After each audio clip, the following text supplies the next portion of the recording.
Hi guys, this is Naira Banerjee and you're watching me on Telebytes. सच्चाई ये है कि लास्ट मोमेंट में साइन होने के बाद आप घबरा जाते हो कि कपड़े आएंगे नहीं आएंगे, stylist mentally ready for it also, ये भी एक कारण है जिसकी वजह से नहीं। तो मैंने उस चक्कर में अपना पूरा घर ही पैक कर लिया, मैंने अपने सारे कपड़े पैक कर लिया। और आप सिर्फ इतना जान सकते हो या इतना प्रिपेयर कर सकते हो कि आप वहाँ पे अपनी एग्जिस्टेंस बनाए रखो। एंड अगर दो लोग झगड़े कर रहे हैं तो बैठ के ऑडियंस की तरह झगड़ा नहीं देखना है। अब मैंने सोचा कुछ भी नहीं है, सिमिलर पर्सनालिटी है, वो तो वहाँ जाके पता चलेगा कितना सिमिलर पर्सनालिटी है। हेलो एंड हाय, मैं हूं अंजलि दुबे और आप देख रहे हैं टेलीवाइट्स। एंड आज हमारे साथ जो गेस्ट मौजूद है बिग बॉस सीजन 18 की contestant Naira Banerjee. Hello, so congratulation thank you. And टेलीवाइट्स में आपका स्वागत है। थैंक यू कैसे सो हो? Much, how are you? बढ़िया मैं भी एकदम मस्त। तो हम सबसे पहले जानना चाहेंगे कि हर बार आप बिग बॉस को रिजेक्ट करते हो, तो इस बार क्या इंस्पायर किया जो आपने हाँ कहा? सी, मैं रिजेक्ट नहीं करती हूँ, इट वर्कआउट नहीं होता है because of my shooting schedule और बिकॉज ऑफ अदर फैक्टर्स, जो काफ़ी सारे फैक्टर्स होती है उस टाइम पे आप यहाँ पे अवेलेबल हो, या आपकी कुछ कमिटमेंट्स हैं, या आपके कुछ डेट्स क्लैश हो रहे हैं, या जो भी है, वो एक रीज़न हुआ करता था। एंड सेकेंडली, मैंने कभी बिग बॉस देखा नहीं था, तो एक वो वाला मेरे अंदर वो नहीं था कि मैं जाके करूँगी क्या। कभी भी किसी भी प्रोजेक्ट में जाने से पहले उसके बारे में थोड़ा सा, अगर जब मैं कोई प्रोजेक्ट भी करती हूँ उसके पहले हम स्क्रिप्ट पढ़ते हैं, हम नरेशन लेते हैं, हम चीज़ों को समझने की कोशिश करते हैं। मैंने बिग बॉस कभी देखा नहीं था, I was not mentally ready for it also, ये भी एक कारण है जिसकी वजह से वर्कआउट नहीं हो पाया था। एंड पता नहीं, इस साल एक एक कॉलिंग जैसी हुई थी कि जाना चाहिए तुम्हें, ये कॉलिंग आई थी। मैंने बिग बॉस देखा तो मैं खुद एक्साइटेड भी हुई थी, प्लस मेरे दोस्तों ने भी मुझे बहुत इनकरेज किया कि तुम्हें जाना चाहिए। सो ये सब फैक्टर्स जब आए तब मैंने सोचा कि why not, let's just get done with this. इतने सालों से ये बातचीत हो रही है एंड टाइम भी ठीक है मेरा इस वक्त, काफ़ी सारी शूटिंग मेरी ख़त्म हो चुकी है और मैं फ्री भी हूँ। तो everything fell in place basically, you know, it was all, I think it was meant to be कि मेरा बिग बॉस में जाना, it was written in destiny. It just happened. Okay, के साथ ही जानना चाहेंगे कि वहाँ पे ना फ़ोन होगा ना टीवी होगा, ना आपके फ्रेंड्स होंगे, ना फैमिली होंगी, तो कितने प्रिपेयर हो इस चीज़ के लिए? प्रिपरेशन तो कुछ भी नहीं किया है, इनफैक्ट अभी तो प्रिपरेशन से मेरी पैकिंग में चल रही है। वहाँ जाके मैं क्या फील करूँगी, कैसा फील करूँगी, कैसा जोन होगा, कैसे कंटेस्टेंट्स होंगे, कैसे रिश्ते बनेंगे, मैंने ये सब कुछ नहीं सोचा है।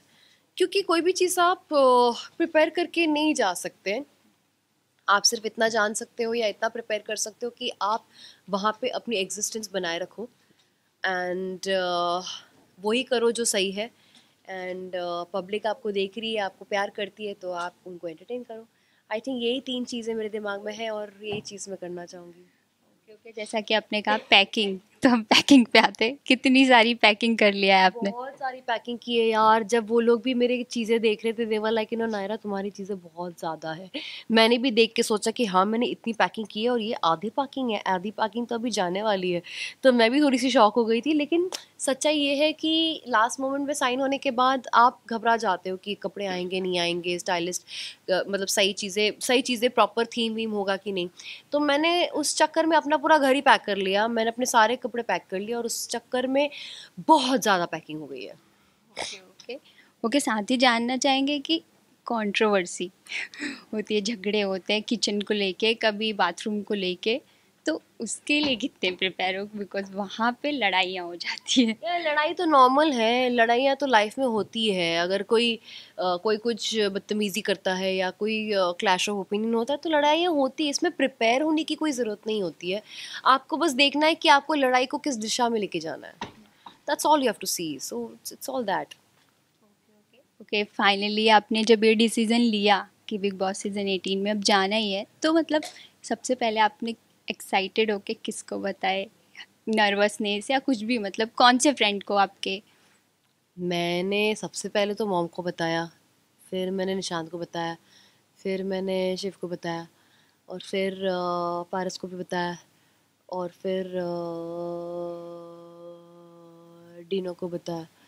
तो वो लोगों ने मतलब सब ने तो बहुत इनकरेज ही किया, मेरे सब लोग बहुत एक्साइटेड हो गए एंड सब ने यही बोला कि लाइक यू नो तुम्हारी जो पर्सनालिटी है बिल्कुल वैसे ही रखना एंड खूब मज़े करना, खूब चिल करना, एंजॉय करना, एक अलग जोन क्रिएट करना वहाँ पे जो तुम रियल लाइफ में जो करती हो, मतलब जो मस्ती तुम करती हो, जो दोस्ती तुम करती हो, जो चिल करती हो, वो सब रियल लाइफ में करते रहना एंड जस्ट हैव फन। सब ने मेरे को बेसिकली यही एडवाइस दिया and I think it's the right way. आप लाइफ में भी जब किसी चीज़ से डील करते हो, आप टेंशन से डील करोगे तो आपको टेंशन मिलेगा, आप हंसमुख एटीट्यूड के साथ चीज़ों को डील करोगे तो आपके पास वही चीज़ वापस आएगी, क्योंकि वही चीज़ लोगों को चाहिए रहता है। एट द एंड लोगों को क्या चाहिए? प्यार and peace. That's what we fight for और that's what we want at the end, right? So I try my best to do that.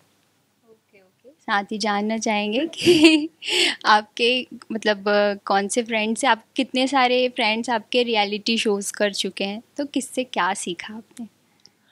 किसी ने मुझे सिखाया नहीं है, मतलब सिखाया है, ये सिखाया है कि चुप नहीं बैठना है एंड अगर दो लोग झगड़े कर रहे हैं तो बैठ के ऑडियंस की तरह झगड़ा नहीं देखना है, अपना ओपिनियन रखो, चाहे वो उनके साथ हो या ये ऑडियंस के साथ हो या वो लोगों के साथ, अपने दोस्तों के साथ हो, क्योंकि आपका ओपिनियन जानने के लिए वेट कर रहे हैं लोग। तो ये सिखाया है मुझे और बाकी तो मुझे यही बोला है कि नायरा तुम जैसी हो बिल्कुल वैसी ही रहना और फुल मज़े करना। Okay okay.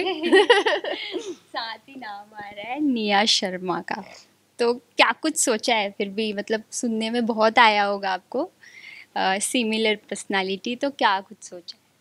मैंने सोचा कुछ भी नहीं है, सिमिलर पर्सनालिटी है वो तो वहाँ जाके ही पता चलेगा कितना सिमिलर पर्सनालिटी है। ऑफ कोर्स हम दोनों बहुत